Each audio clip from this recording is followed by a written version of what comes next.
धरती पर अब इंसानों का अंत तय हो चुका है, क्योंकि जाने अनजाने में साइंटिस्टों ने एक ऐसा वायरस बना दिया है जो कैंसर से भी तेज लोगों को अपनी चपेट में ले रहा था। और देखते ही देखते 95% इंसान जिंदा लाश बन जाते हैं। क्या 5% लोग इस भयंकर महामारी से खुद को बचा पाएंगे? ये जानने के लिए चलिए चलते हैं वर्ल्ड वॉर जेड की खौफनाक दुनिया में। कहानी की शुरुआत प्लान बी से होती है, क्योंकि इस वक्त पूरी धरती पर लोग एक ऐसी जंग लड़ रहे थे जिसका अंत बस बर्बादी था। वो खुद को किसी तरह बचाने की कोशिश कर रहे थे। वहीं फिलाडेल्फिया में उन दरिंदों ने हाहाकार मचा दी थी, जिससे सिचुएशन आउट ऑफ कंट्रोल हो चुका था। हालात को काबू में करने के लिए आर्मी वहां पर ब्लास्ट कर देती है, मगर तब तक काफी देर हो चुका था। इसी बीच थेरी नाम का एक गवर्नमेंट ऑफिसर अपने दोस्त जेरी को मदद के लिए कॉल करता है, जो न्यू जर्सी में अपनी फैमिली के साथ उस भयंकर सिचुएशन के बीच फंसा हुआ था।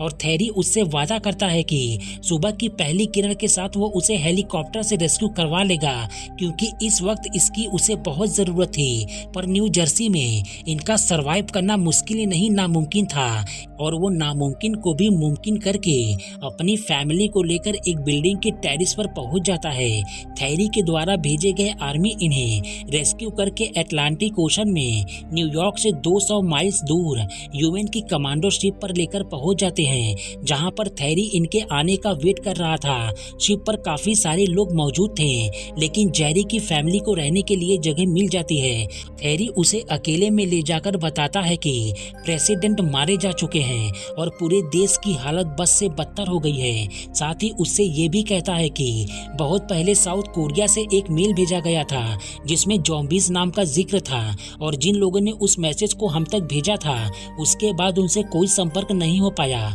अगर ये पता लग जाए कि इस महामारी की शुरुआत कहाँ से हुई तो डॉक्टर्स वैक्सीन बनाना शुरू कर देंगे। ये कहते हुए वो उसे कर्नल से मिलवाता है, जो डॉक्टर फ्लैशबैक के साथ उसे साउथ कोरिया भेजना चाहते थे इस महामारी का पता लगाने के लिए। कर्नल जानते थे कि वो डॉक्टर एक भी रात वहाँ टिक नहीं पाएगा, और जेरी बुरे से बुरे कंडीशन में खुद को कैसे बचाना है ये अच्छे से जानता है, क्योंकि बहुत पहले वो यूएन मिलिट्री का टॉप का इन्वेस्टिगेटर रह चुका था। पर जेरी जाने से साफ मना कर देता है। तब कर्नल उससे कहते हैं कि इस शिप पर अनावश्यक लोगों के लिए कोई जगह नहीं है, जिसका मतलब है कि अगर इसने उनका काम नहीं किया तो ये जिस नर्क से निकल के यहाँ पर आए थे शाम तक इनको वहीं पर छोड़ दिया जाएगा। जाने से पहले जेरी कैरन से कहता है कि मुझे इनका काम करना होगा, नहीं तो ये हमें शिप से उतार देंगे, जो मैं नहीं चाहता। इतना बोलकर वो अपने मिशन पर निकल पड़ता है। कोरिया में लैंड करते ही ज़ॉम्बीज इनका स्वागत करना शुरू कर देते हैं। इस अफरा तफरी में डॉक्टर फ्लैशबैक की मौत उन्हीं के हाथों हो जाती है। तभी इन्हें दूसरे आर्मी की एक टीम रेस्क्यू करके उसी रिसर्च फैसिलिटी में लेकर चले जाते हैं जहां से इस तबाही की शुरुआत हुई थी। उस टीम का कैप्टन इनसे पूछता है कि तुम सब यहाँ पे मरने के लिए आए हो? इस पर जेरी उससे कहता है हम सब यहाँ पे बस ये जानने के लिए आए हैं कि वो चीज क्या है जो कैंसर से भी तेज लोगों को अपना शिकार बना रही है, इसलिए तुम्हें जो पता है वो सब हमें बताओ। इस पर वो कहता है कि अब जानने का कोई फायदा नहीं, क्योंकि पूरी इंसानियत तो खत्म होने वाली है। तभी इनका पूरा ध्यान CIA का एक आदमी अपनी ओर खींच लेता है, जो कोरिया में गन बेचते हुए पकड़ा गया था। बातचीत के दौरान वो जेरी को बताता है कि अगर तुम्हें जवाब चाहिए तो इजराइल जाना होगा। जर्गेन बुमराम, जेरूसलेम का ये आदमी तुम्हारे सवालों का जवाब जानता है। ये जानने के बाद जेरी अब इजराइल जाने को तैयार हो जाता है, क्योंकि इसने जिस काम के लिए अपनी फैमिली को छोड़ा था उसे ये पूरा करके ही वापस लौटेगा। पर सबसे मुश्किल काम था इनके प्लेन को रिफ्यूल करना। सभी सैनिक रिस्क लेने को तैयार थे, क्योंकि जेरी ही वो एकलौता बंदा था जो इंसानियत को बचाने निकला था। इनके प्लेन को फ्यूल करते वक्त ज़ॉम्बीज इन पर हमला कर देते हैं। इस बार कैप्टन उनका शिकार बन जाता है, और जेरी पायलट के साथ जेरूसलेम के लिए रवाना हो जाता है। वहां पहुंचकर जर्गिन इसको अपनी सुरक्षा दीवार दिखाते हुए बताता है कि मेरा मानना है कि जितने ज्यादा लोगों को हम बचाएंगे उतने ही कम ज़ॉम्बीज पैदा होंगे। तब जेरी उससे कहता है कि इतनी इतनी दूर मैं अपने सवालों का जवाब जानने के लिए आया हूँ, ना कि तुम्हारी बकवास सुनने के लिए। इस पर वो कहता है कि मुझे जवाब नहीं पता, बेहतर होगा तुम सब छिपने के लिए कोई महफूज जगह ढूंढ लो। और उसने जितने भी सिविलियंस को अब तक बचाया था, उनकी एक छोटी सी गलती उनके मौत का कारण बन जाती है। देखते ही देखते पूरा इजराइल ज़ॉम्बीज का कैद खाना बन जाता है। चारों तरफ अफरा तफरी का माहौल क्रिएट हो चुका था। इस भयंकर सिचुएशन से कुछ सैनिक जेरी को बचा के एयरपोर्ट पे पहुंचाने की कोशिश करते हैं, पर उनमें से सैगन नाम की सोल्जर को एक ज़ॉम्बीज इन्फेक्ट कर देता है। ये देखकर जेरी बिना सोचे समझे ही उसके हाथ को काट के अलग कर देता है ताकि उसकी बॉडी में इन्फेक्शन ना फैले, और इसकी ये तरकीब काम कर जाती है। मगर इनकी मुसीबत तो अभी शुरू हुई थी। जिस प्लेन में ये सफर कर रहे थे उसमें भी ज़ॉम्बीज अटैक हो जाता है और जेरी को ना चाहते हुए भी उस प्लेन में ब्लास्ट करना पड़ता है, जिससे पूरा प्लेन ही खुले मैदान में क्रैश कर जाता है। पर ये सब होने से पहले ही उसने इस मुसीबत का हल ढूंढ निकाला था। दरअसल प्लेन में सैगन ने जब उससे कहा था कि अब तो वो एक बोझ बन गई, जिसे सुनते ही जेरी को कुछ याद आता है कि कोरिया में एक सोल्जर को लाइलाज बीमारी होने की वजह से वो ज़ॉम्बीज उसे छोड़कर बाकियों को इन्फेक्ट कर दिए थे। और इजराइल में तो 2 लोग ऐसे थे जिनके नज़दीक से वो निकल जा रहे थे बिना उन्हें कुछ किए। और डॉक्टर फ्लैशबैक ने भी इससे कहा था कि वायरस का जो सबसे भयानक पहलू होता है, कभी कभी वही उसकी सबसे कमज़ोर कड़ी होती है। इन सब कड़ियों को जोड़ने पर जेरी को उन ज़ॉम्बीज की कमजोरियों का पता चल जाता है। अपनी थ्योरी को सही साबित करने के लिए इसे अब एक रिसर्च फैसिलिटी की ज़रूरत थी जो वैक्सीन बनाती हो, जिसके लिए वो थ्योरी को कॉल करता है। पर वो इससे कहता है कि तुम्हें कुछ बताने से पहले मुझे ये जानना होगा कि तुम इस वक्त कहाँ पर हो। अपनी लोकेशन के बारे में इसे भी कुछ नहीं पता होता, इसीलिए वो उसकी बात पायलट से करवाता है, जो कुछ देर बाद इसको वेल्स के WHO रिसर्च सेंटर का पता देते हुए कहता है कि तुम्हारे लोगों ने हमें यही लोकेशन दिया है। अगले 10 मिनट में हम वेल्स के एयरपोर्ट पर लैंड कर जाएंगे। मगर उससे पहले ही मुसीबत दस्तक दे देती है, जिससे प्लेन आउट ऑफ कंट्रोल होकर क्रैश कर जाता है। इस पूरी घटना में जेरी बुरी तरह से जख्मी हो चुका था, पर सेकंड बिल्कुल सही सलामत थी, जो उसे लेकर WHO के रिसर्च सेंटर पहुंच जाती है।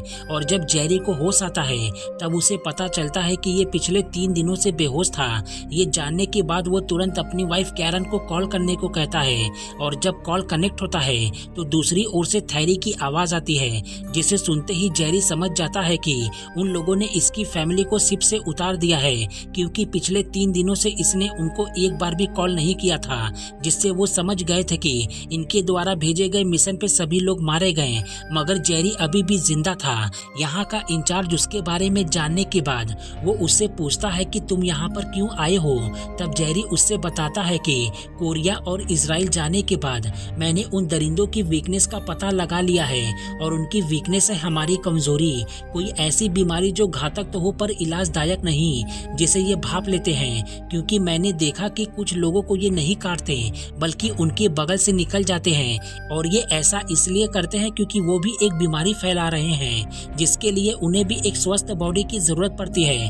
अगर हमें धरती पर इंसानियत को बचाए रखना है तो खुद को किसी लाइलाज बीमारी से इन्फेक्ट करना होगा। इस पर वो बताते हैं कि इसके लिए वायरस से अच्छा बैक्टीरिया रहेगा, जो हमारे पास काफी ज्यादा है। लेकिन प्रॉब्लम इस बात की है कि वो सब बीवीन में रखा है, जहां पर इस वक्त 80 साइंटिस्ट ज़ॉम्बीज बने हुए हैं। सीसीटीवी के नज़ारे को देखकर जेरी कहता है कि ये हमारे पास आखिरी मौका है, जिसे मैं यूं ही नहीं जाने दे सकता, इसलिए उस बैक्टीरिया को लाने मैं जाऊंगा। उसके हौसले को देखते हुए सेकंड भी उसके साथ जाने को तैयार हो जाती है। यहाँ का इंचार्ज जानता था कि ये दोनों अंदर अकेले भटक जाएंगे, इसलिए वो भी इनको रास्ता दिखाने अंदर इनके साथ चला जाता है। ये तीनों बिना शोर किए आराम से आगे बढ़ रहे थे, तभी इंचार्ज एक बॉक्स से टकरा जाता है, जिससे साउंड वेव क्रिएट होता है, और अब वो सभी ज़ॉम्बी सक्रिय और आक्रामक होके इनकी ओर बढ़ाना शुरू कर देते हैं। ये देखकर जेरी इन दोनों को बाहर जाने को कहते हुए उन सभी ज़ॉम्बीज का ध्यान अपनी ओर खींच लेता है, जिससे ये आराम से बाहर निकल आते हैं। उधर जेरी उनसे बच के भागते हुए उसी कैबिन के पास चला जाता है जिसमें उन सभी बैक्टीरियाज को रखा गया था। लेडी डॉक्टर, जो उसे सीसीटीवी कैमरे के जरिए देख रही थी, वो कॉल करके उसको डोर ओपन करने का पासवर्ड बता देती है। कोड मिलते ही जेरी अंदर जाके काफी सारी बैक्टीरिया की शीशी को एक बॉक्स में रखकर उसे लेकर वहां से निकलता उससे पहले ही दरवाजे की दूसरी ओर एक ज़ॉम्बीज़ आ जाता है। अब इसके पास एक ही ऑप्शन बचा था, अगर इसको यहाँ से जिंदा बाहर निकलना है तो खुद को ही बैक्टीरिया इंजेक्ट करना होगा। उतनी सारी शीशी को देखकर ये कंफ्यूज था कि कौन सा यूज करे।